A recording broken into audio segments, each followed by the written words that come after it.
PTEX guys. Pakita ko lang sa inyo kung gaano kadami ang pasahero dito. Hello mga kasangga! Welcome to my channel, Pearl TV and Travels Vlog.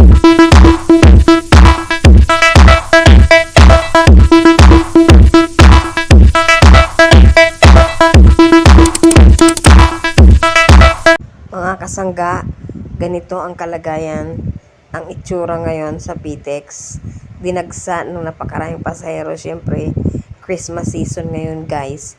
Marami talaga ang uuwi sa kanilang mga probinsya.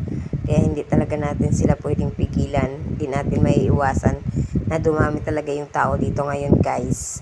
So kung may bala kayong uuwi at dito kayo sasakay sa PTEX, magbaon kayo ng maraming pasensya, mahaba kasi marami talagang tao guys, maraming pasahero. So ipapakita ko sa inyo. Let's watch this. 1, 2, 3, 4.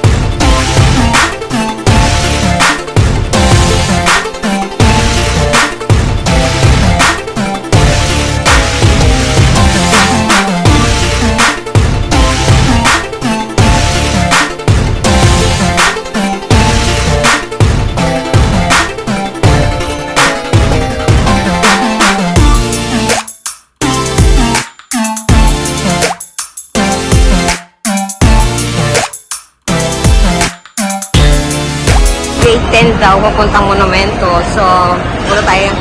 Gate 8 pa lang tayo, guys. Haba ng pila. Tapos na ako mag-ikot, guys. Ganyan ang itsura sa PTEX. Mahaba, maraming tao, maraming pasahero. So, pauwi na ako. Monumento ang biyahe ko. Kaya, hahanapin ko yung gate 10. Dito na ako sa gate 10, guys.